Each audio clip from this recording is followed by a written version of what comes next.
Vinny Tortorich here. Hey man, if you're a fan of Izzy, you might be a fan of me too. I'm the guy that gets people to lose a lot of weight. I have something free for you guys. This is no clickbait. Just go to VinnyTortorich.com and there's a big banner. It's a free PDF, how to lose weight. It's an intro guide to NSNG at VinnyTortorich.com. Go check it out exclusively for anyone who listens to Izzy Presley. Thank you. Replay Guitar Exchange is your premier independent guitar store. Being independent is good. With all of the major brands, including new, vintage, and pre-owned, you can find the guitar, bass, amp, or accessory you are dreaming of. From vintage to the newest models, Replay Guitar Exchange can help you find that perfect piece. They have industry veteran expert staff, all players like you down to the owner. You aren't just getting a great guitar, you're getting the Replay difference. Find them online at replayguitar.com and find your dream guitar today. Rockwood Saloon Authentic Apparel takes rock and roll fashion to a new level with their tees and tanks for men and women. They also make custom shirts, jackets, vests, pants, hoodies, beanies, and more. The Rockwood Graphics Department can design anything from your logo, t-shirt design, promo posters, band swag, and printed at great prices. From tour shirts and custom stage gear to killer threads for the street to the stage, Rockwood Saloon has it all. Rockwood Saloon, authentic rock and roll apparel for stage and street. World Tour tested for quality, comfort, style, and durability. Check them out at www.rockwoodsaloon.com. That's rockwoodsaloon.com. Hi, this is Bobby Brown, and welcome to another fucking podcast. You kids with your loud music and your Dan Fogelberg, your Zima, hula hoops, and Pac-Man video games, don't you see? People today have attention spans that can only be measured in nanoseconds. See, son, old legends never die. They just lose weight. He's like a legend and an out-of-work bum with a lot of life.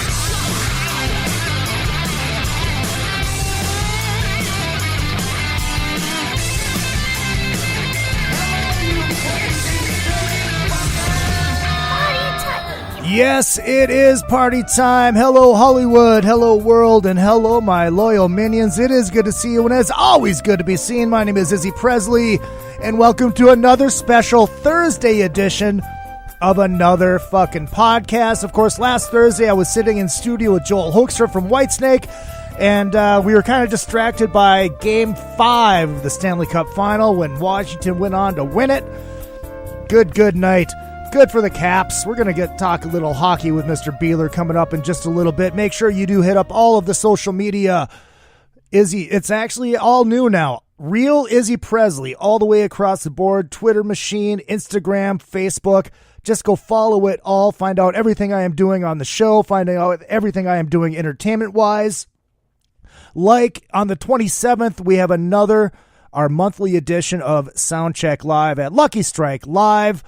We have, the last one we had Nuno Betancourt and Gary Sharon, and we had Richie Kotzen, and we had Nancy fucking Wilson. So we're going to see what Ferlazzo's going to pull out of his ass for this next one, because we are doing all Canadian artists. It is going to be great. Cannot wait for that. And make sure you guys do please support the show. I don't have those big fat Podcast One checks or Westwood One checks, even though I should. So it's all on you guys. If you want to donate to the show, just Venmo me. It's all good. Or just go ahead on the Facebook page, Another Effing Podcast. Click that Shop Now button and buy stuff. And it all helps. Every little penny helps, and I so appreciate you guys. And anything that you buy, anybody that does send money, I will send my voice doing Waze directions to you, which is quite hilarious because I did it while I was taking a shit.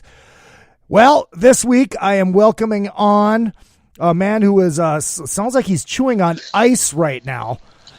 Checking in from Are you in Florida right now?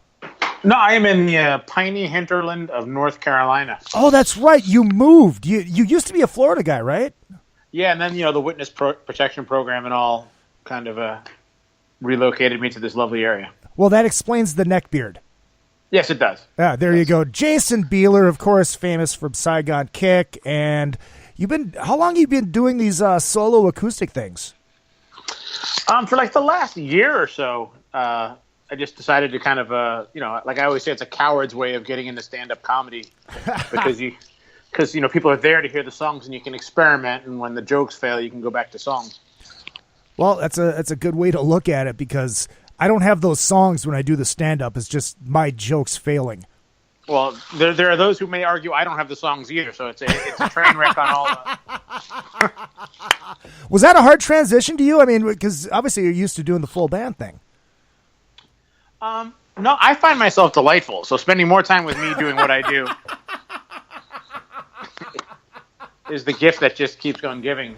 As far as I'm concerned. Yeah. No, it's a totally different thing. I mean, obviously, I actually, think it's the most fun I've ever had, because it's just to be able to interact and stop on a dime and respond, or just you can take the show any way you want to go on any. So I mean, there's moments where we're just there's some shows where we're talking for 15, 20 minutes, and it's just amazing. And there's other shows where it's just all songs, and I don't really have a set time, so I can kind of stretch stuff out or abbreviate stuff. And what I try to do is I call it like Twitter versions. So I do like a minute of like everything, song wise, rather than play 10-minute versions of every single song that and everybody wants to kill themselves by the halfway through the set.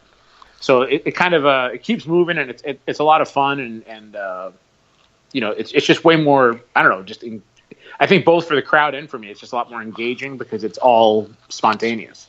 Right. Are you doing a lot of new material in that too, or are you is it mostly Saigon Kick stuff, or what are you doing? As much as I think I'm one of the great songwriters of my generation, I do realize that anytime an artist live says, here's a new song, that means go to the bathroom, order a beer, or go to the merch table. So I blend it. I blend it in. I try to do a couple things here, but again, I want. It's so weird because you play shows and you just never. Every crowd is, in some sense, similar, and then in other sense, it's totally different. And some people are like, we want to hear all the stuff that we never hear, and then other people want to hear the stuff that they're more familiar with in the Saigon catalog or whatever, and. So that, like I said, we can kind of, there's no designated, I just kind of have a big wheel of songs that I kind of can pull anything from. So the shows can go in any direction, which is kind of fun. Where are you originally from? New York. Oh, okay. So you're a New York guy. So I'm going to assume, I know you're a hockey guy. I'm just, okay. What's the hockey team? You're a Rangers fan, or are you? No. See, I grew up, probably when I was 12 or 13, we moved to Florida. And then I was never a hockey guy, but my son started playing. He went to school with a bunch of the guys that played. He didn't go to school with the players. He went with the players' son. So a lot of the guys that played on the Panthers team, and some of these Hall of Famer guys like Joe Newendike. Joe Newendike took my son skating for the first time ever. Oh, wow. And Thomas Vokoun was involved in coaching. Pete DeBoer, who's now the coach of the Sharks, his son and my son played together. Kevin Dineen, who's the assistant coach for the Blackhawks, and my son played together. And so that's when I got into it, when he was 6 or 7, and started playing and met a bunch of the guys, and they took great pity upon me and let me tool around during some of these kind of pickup games. Yeah. And I just fell in love with it ever since. I call it high-speed, violent jazz. Right? It's because you don't know what's going to happen from second to second. You constantly have to be reacting to the moment and paying attention. And when it's done at a high level, you were just talking about those games, I mean, it's just a brilliant thing to watch. Oh, it really is, and it's a brilliant thing to play, as tiring as it is. It is brutal. It is brutal. I would argue that they're the greatest athletes overall, from a hand-eye coordination, conditioning, strength, just everything. I'm hard-pressed to think of a more robust physical specimen than a well-conditioned hockey athlete. Oh, I totally agree, and a lot of people are like, oh, well, they're only on the ice for a minute. It's yeah, but they are going balls out during that minute and getting their ass kicked at the same time. Well, my friend's dad was on the old school Bruins. Oh, wow. Redmond. His uncle is Mickey Redmond, who announces for the Red Wings, and his dad's name was Dick Redmond. And I remember sitting with him, and we were just talking, and he was like, what is your favorite thing about the sport? And he looked back, and he was like, you know what it is? There's just no out of bounds. Right. There's nowhere to hide. Like in football, you can catch the ball and just, I'm out now. Don't touch me. In hockey, you can make the play, but there is no, there's just nowhere to step. Right. Because you step one way, you get your dick knocked in the dirt or in the ice. It really is a beautiful thing. So you're a Panthers guy then? Yeah, unfortunately. They break my heart every year. I know, dude. I lived in Lauderdale for maybe 3 months in like 2010, and right when I moved down there, I was still writing for this magazine back home, and I was the sports and music director. So I covered the NHL when I was in Minnesota, covering the Wild, covering the Twins and all that kind of stuff. So I got to go down and cover the last game of the season, and it was the Panthers and the Lightning. And I knew a couple of the guys, from covering the Wild that, they were Minnesota guys or whatever. But, man, that arena was just pitiful. I mean, Florida, I guess like most major cities, except for like, the true hockey markets, is just if you're not winning, no one cares. So it's not like people are fans of a team. It's like when the Panthers get to the playoffs, you think you were in Calgary. Like every car has flags and everyone's wearing jerseys. And then you start a season off rough, and those stands are just empty, and it's just a real. I think that's probably because everybody from Florida is from somewhere else, right? So half the stands are filled with Ranger fans, or Montreal fans, or any of those teams. So they don't, but they're so talented. There's so many great players on the team, and I keep hoping. Yeah, dude, and I tell you what. Originally, I was like, it'd be cool for the Knights to do this. It would be awesome to see, inaugural season, go all the way and, hoist the cup. Then I'm thinking, now, wait a minute. I've had my heart ripped out of my ass by Minnesota teams so many times. The twice with the North Stars and, with the Islanders that first one in 81 and then 91 with the fucking Penguins and goddamn Lemieux. I still hate Pittsburgh to this day because of that cup. And I'm like, no, they can't win. They need to feel despair. It's not fair. It was the first time in a long time because the coach was the Panthers coach, Gallant, and a couple of the players were from the Panthers. And at the same time, I don't think we've had a more exciting player to watch than Ovi, and the guy's been at it forever. Yeah. And, all those heartbreaks of that, Pittsburgh just taking him out before the chance. So I really felt I was going to be okay either way with this year. I was kind of, I wanted Ovi to win it, maybe a little bit more, just out of respect for his career and and what he's done. But I think what Vegas did is ridiculous. I mean, I agree. But they started to annoy me too when I started watching the games, and like the pregame was like a half an hour long intro, and the music that they're playing in the arena is just terrible. I'm like, no, they have to lose. I can't put up with this. I can't deal with it. It was a little Spinal Tap, the musical, right? But they were having fun, and they did really, really well, and it was fun to watch Ovi. I don't think anybody's ever enjoyed a Stanley Cup more than Ovechkin. Oh, I know. So it's been. I literally when he hoisted the cup, I was dropping off Hoekstra after doing our interview, so I was listening to it on the radio, and I'm listening to it, and I almost started crying because I was so happy for him. That guy is going to be hammered until the All-Star break next year. Right? Well, and then you see all the videos coming out of there, like walking through the casinos with the cup, and it's like, dude, this is awesome. I love this. Yeah. Hockey and music, specifically hard rock, have this weird relationship that I think, I think musicians can always relate to those guys, and those guys tend to relate to, musicians a lot. Right, because it's a club, and we feel like it's ours. Right. So what is going on in Saigon Kick? Are you guys, is it done? Is it on hiatus? Is it just one of those, fuck it, let's go do some shows? Or what's the scoop? I was hoping you would tell me. I mean, we're just a dysfunctional group of lunatics that, fortunately everyone's doing their own things and is not in any kind of, we're not in a, we'll tour for food situation or whatever, where we can kind of pick and choose. I think there's a good, we're all kind of getting along. I don't think we enjoy each other's company over an extended period of time. Right. But, we've gotten to a good space, which is kind of cool. And when the right shows come up or the right things, or, we feel like we want to do something, we kind of do it.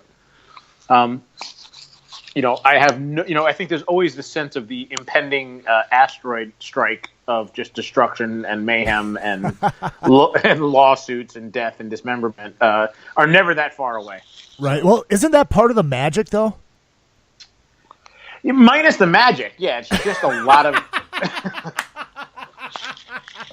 No, the only reason I bring that up is because, you hear about, like, the Stones and, fucking Keith and fucking Mick hating each other and, bands like that, and they just create magic even though they hate each other.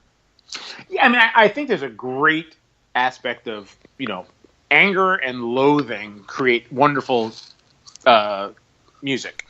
Mm-hmm. But, when you then, unfortunately, those creative moments are far and few between. And the rest of the time you're sitting on a bench seat on some kind of godforsaken bus in the middle of Utah for 12 hours between stops having to face each other. And that's the part that I think can bring a mortal man to break. No, I get it. I get Where it. the sound, the sound of someone breathing. Just once, you just... Right? Just the sight, it's like, fuck. I mean, I've had roommates like that where you just see them coming home. It's like, oh, fuck. All right, I'm just going to go hide because I don't want to deal with this guy. But no, I get it. No, but all joking aside, there's a love-hate relationship. Mm-hmm. But I think that's true of any band. I mean, right. When anybody who's going to spend time together, you're just going to get on each other's nerves. No, I get it. Do you think you guys were ahead of your time? Yeah, but only by like 5 seconds.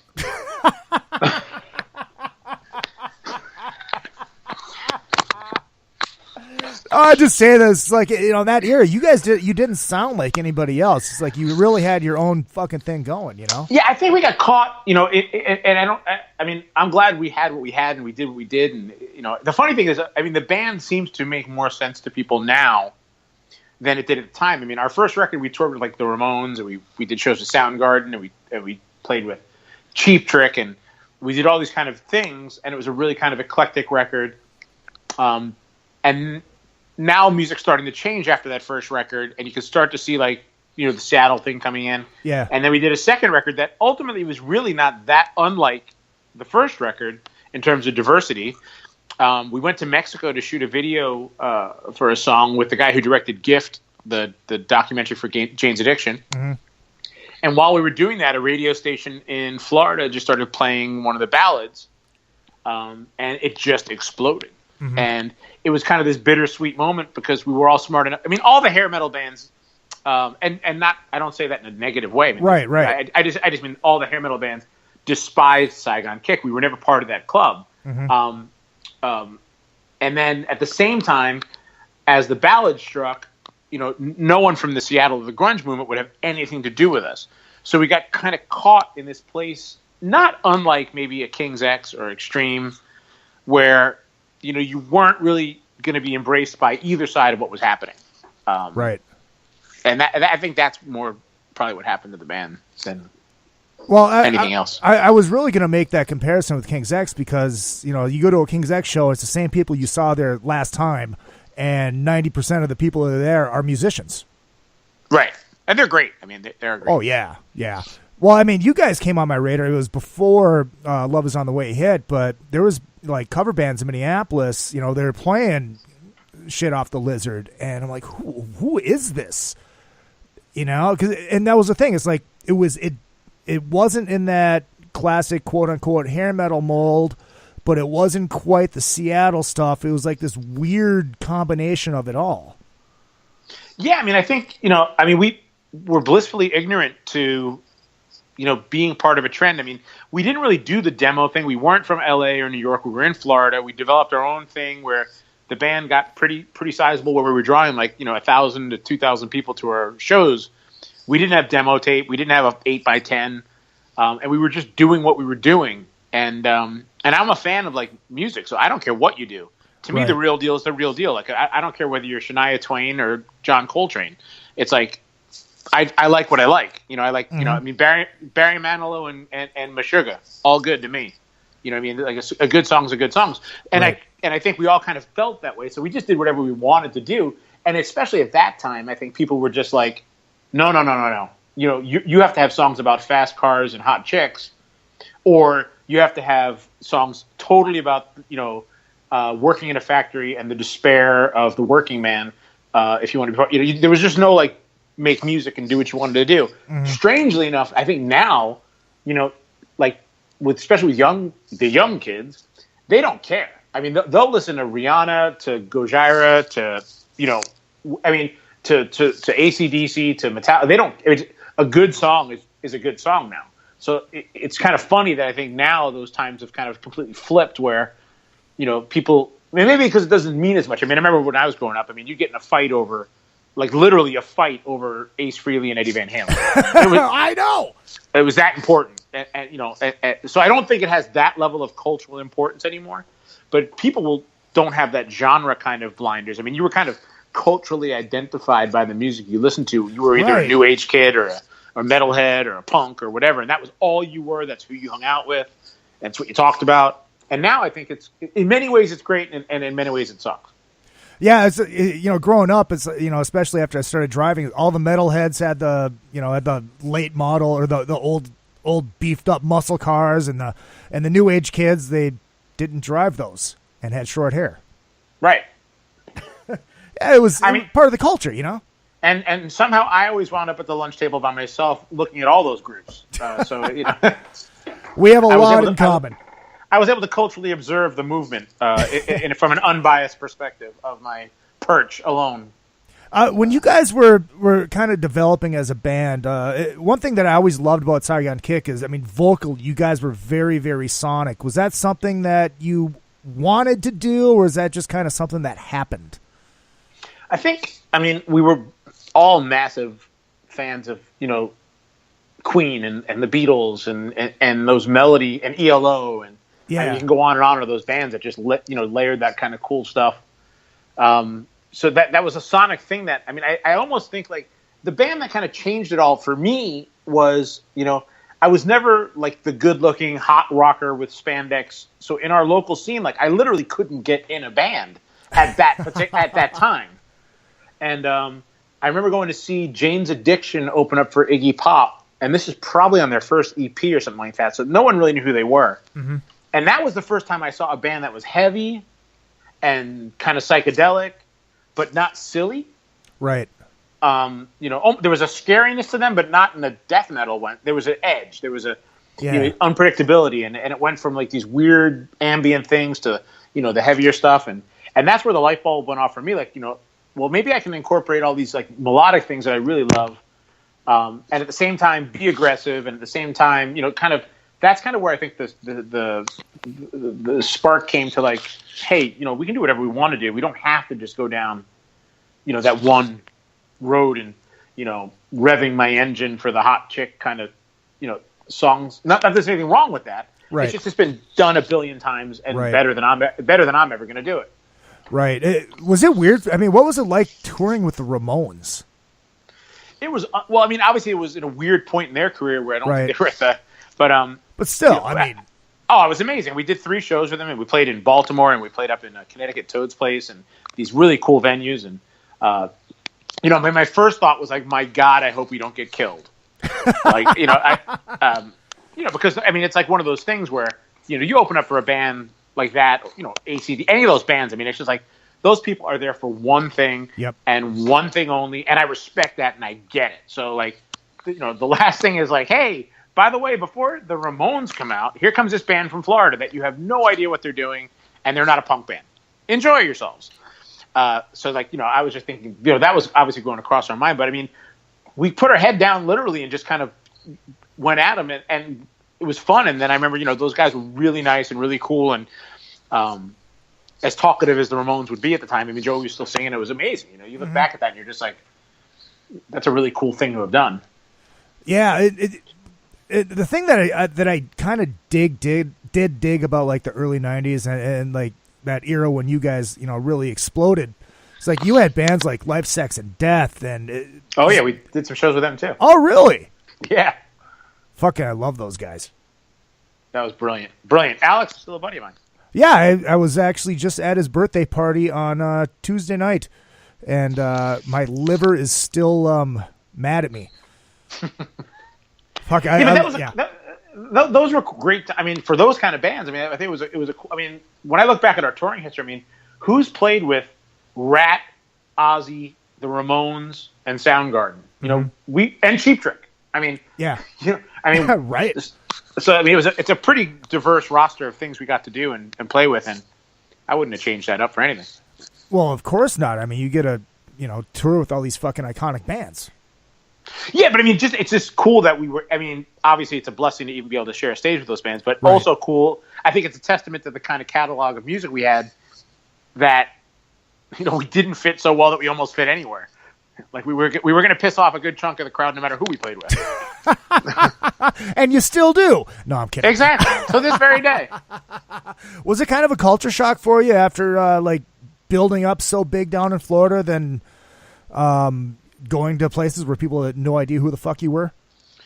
Yeah, you learn a lot. I mean, I think because the band developed the way it did, we did all these things, and the crowd grew with us, and they knew what was going on, and the shows became events, and they were as much a part of it as anything. And then you go to the rave in Milwaukee and open up for a band, and it's like no one cares, right? So it's like the whole story's missing. It's just hey, so you learn how to kind of adjust certain things, or how the set has to pace, or ways to kind of make it work. It's definitely challenging. I think that's where I think maybe bands from LA or New York had the leg up, because you play in a market where no one cares all the time.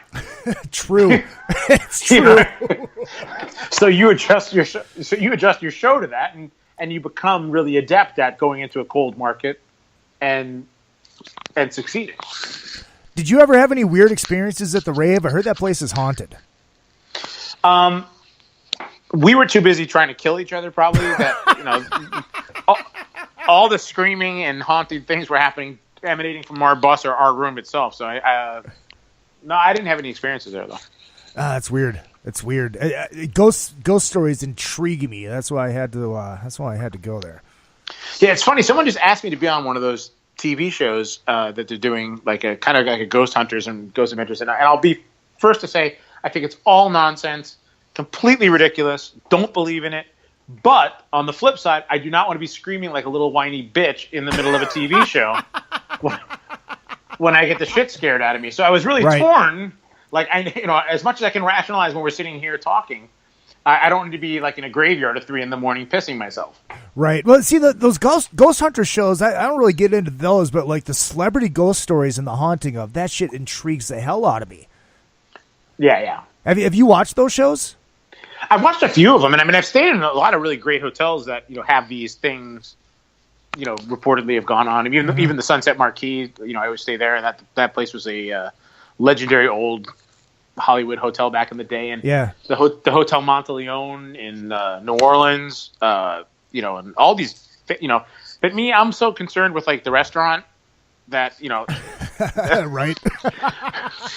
Is the restaurant still open? By the time I'm done eating and falling asleep with chips on my chest, there's very little wonder. Now you mean chips and not chips enough physically on your chest. No. That was a story for another day. I do have a great enough story that I probably can't get into, but it did involve a little person getting kicked in the head by one of them and disappearing into a giant bin of garbage. Oh my God. While Mr. Perfect at the time, who I believe has passed away, unfortunately, was on our bus at the same time. So it was like this complete Fellini movie. Wait, so it's you guys, Enough's Enough, and Mr. Perfect. And a bunch of wrestlers that were on our bus in, I want to say, Mississippi Nights. Okay. Was a venue. Yeah. And man, was that pretty interesting. It was a good evening.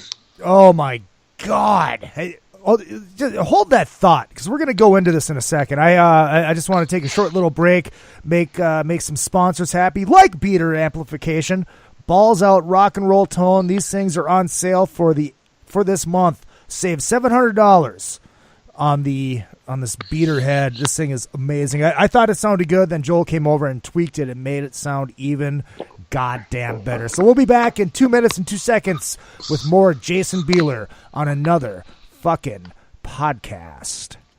If you need to promote your band or business, or just want to All right, just bear stylize, with me. personalize, or customize your ride, check out vid-decals.com. Want to create and customize your own stickers representing your band or make your own bumper sticker? Vid Decals can do it. All stickers are printed on quality vinyl and can be placed on any flat surface. Stickers are an affordable way to promote your band or business. Go to vid-decals.com to get started. That's vid-decals.com. vid-decals.com. RockstarLeatherworks.com is your home for badass rock and roll gear. Featuring 100% handmade leather bands, watches, cuffs, bracelets, and more, Rockstar Leatherworks has something for everybody. Whether you are going to the show or you are in it, you can find something to fit your needs. Choose from a variety of designs or create your own masterpiece. Their bands and watches are second to none. They also ship internationally. Who needs a stage to be a rock star? Check out RockstarLeatherworks.com. Retro Arcade brings Minnesota and surrounding areas arcade games from the days gone by. All of those great games from pizza joints and arcades are available in cocktail units and custom machines. Dozens of favorites from your youth in one machine to complete your game room or man cave. Retro Arcade also sells and services your favorite pinball machines. Find them at facebook.com/80arcade. That's facebook.com/80arcade. Retro Arcade. Your youth is just one click away. Hey, what's going on? This is Tom Arnold. I like fat women and cocaine. And you're listening to Izzy Presley here on another fucking podcast. And I know Izzy from Cocaine Anonymous meetings. I've actually seen him at the meetings with Ace Von Johnson from I probably shouldn't say this out loud, but Ace has got a bad coke problem. And his sponsor is Josh Todd from, and again, I shouldn't say this out loud, but Josh is his sponsor for Buck Cherry. He's addicted to upskirt porn. And they're both being sponsored by the Eagles. The whole band, the Eagles. Anyways, another fucking podcast right here with Izzy Presley, and call your sponsor. Fucking A. God, I love those Craig Gass liners. Also, make sure you check out John Palumbo Design. You need shit designed like band logos, swag, T-shirts, banners, websites. Hit up John Palumbo Design. Very good man and a very good at what he does. All right, Jason Bieler from Saigon Kick is on the line. Last time I saw you, we were on the Monsters of Rock cruise, and we're going to talk about that in a little bit. But sure. All right, so outside of Mississippi Live, and was that in Minneapolis? Because I know there was one in Minneapolis. No, this was right on the river. Oh, okay. So it was Mississippi Nights. Mississippi Nights, okay. Okay. An old venue. Yeah, there was just a little bit of mayhem. We had some, the typical night wrestlers, little people, circus performers, and I think some people were indulging a little bit too much. And there was a challenge, some kind of Karate Kid challenge was issued to, I believe, Donnie, who bet he could kick over this vertically challenged woman's head. And okay. Whether via the alcohol or his overestimation of his flexibility, he wound up delivering a roundhouse kick to the side of her head. Holy shit. And she just went flying and disappeared into a giant pile of garbage stacked along the side of the venue. Oh, my God. Wait, so how did the wrestlers end up on there? Were they in town? Was there a WWF show that night? I think there must have been some kind of a wrestling match or something like that. So we'd also, because we'd done some stuff in Tampa, so we were friends with guys like The Undertaker, and I shouldn't say friends, but we kind of knew them, and they would come to some of the times we were recording. They'd stop by, and so on occasion. But it was a kind of surreal evening, to say the least. Anything that has to do with wrestling, I get intrigued, because I've been a geek since I was a kid. I feel you. So you were a wrestling fan growing up? No, I did, but I just remember I do remember Kamala the Ugandan giant. Yep. Hailing from parts unknown. Yep. For some reason, that left a real mark on me. And who was the guy that used to eat the turnbuckle? George the Animal Steel. There you go. So those are the two. That's the beginning and end of my wrestling trivia. I always loved George because he was actually like a college professor. Yeah, that's right. I found that out later because I was watching something about what was the movie that Johnny Depp did, and he was in that Plan 9 from Outer Space or whatever. I think he was in one of those Ed Wood movies, and they went through this whole thing about it. So, man, I didn't know George was in movies. I just knew he did the professing thing and played a animal on TV. I'm going to have to double check with the expert on all things, Chris McClernand, my friend, who will verify that, but I'm pretty sure it was him. All right, there you go. There you go. All where the hell was I going to go? I can't remember. What brought you up to North Carolina? Just, Florida had run its course. I mean, it's a great place to visit and spend a lot of time, but, we wanted to try something new. And I was into the mountains, the seasons, but not brutal. Like, I didn't feel like living in the Arctic. But, right. But just seeing the leaves change and, kind of total change of scenery. So it's been awesome. What are you just performing up there? I mean, do you like have a day job? I mean, what do you do? No, I have been very fortunate in the sense that other than music, I don't do anything. Oh wow, that's awesome. And it's been that way my whole life. We ran a label for a long time, my brother and I, and had bands like Nonpoint and Skin Dread and Carnival and Sixth and all these really cool bands that were really fortunate and did really well with those guys and produced a bunch of stuff and just been writing and traveling about doing these solo shows and releasing a bunch of music and I've been it does not go by me how fortunate I am to say that because a lot of people aren't that lucky. Right, exactly. It's like they have their 9-to-5 jobs and then they get to go out on weekends and be the weekend warriors, but still play the shit that they wrote, Right. Yeah, it's a brutal business. It really is, but it's a fun business to be in. Yeah, I mean, the key for me is I just really love music. I've always loved music. So I don't really care how successful at any given time I am. Mm-hmm. And I mean, obviously there's times we were way more successful or way less successful. To me, success is getting to do what you love to do. And, right. and I think if you do it over the long haul, there's going to be times when everything's just going amazingly well. And that's obviously really nice. And there's going to be times when maybe things aren't selling as well, or you aren't in vogue. And if you stay around long enough, you realize it just comes in waves and goes and comes and goes. And the most important thing is be involved with something you love and hopefully a little bit of luck falls your way. Having that hit with the ballad, was that like a blessing or was it a curse? Well, I'm sitting in a nice house on 3 acres, so I mean, it didn't exactly suck. Well, right. But I think you know where I'm going with this. No, I mean, I knew what it meant in both senses of the word. I mean, look, you dream your whole life as a little kid jumping around to Kiss records with a tennis racket of getting a record deal or being able to tour. So to sit here now and go like, oh, it sucks that we had a hit. It is a ballad and we sold it, or it should have been something different. Just seems so unbelievably missing the point. Mm-hmm. You're in rarefied air. I always equate it to look, I made it to the NHL. I might have only played a few seasons, but I still got in. Right. You know what I mean? Yeah, it makes sense.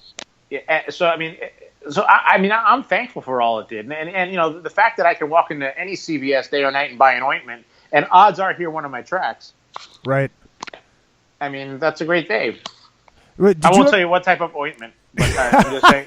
Well, you got to break out. You got to break out. You got to do what you got to do. With the seasons comes chafing. Yes, exactly. Did you ever get into like movie soundtrack stuff? Yeah, I did. I produced a couple things for some. I did the Miami Vice, the second coming of Miami Vice soundtrack. I did some songs for that. I did. I wrote a song for the original American Pie movie. Oh, really? Which one?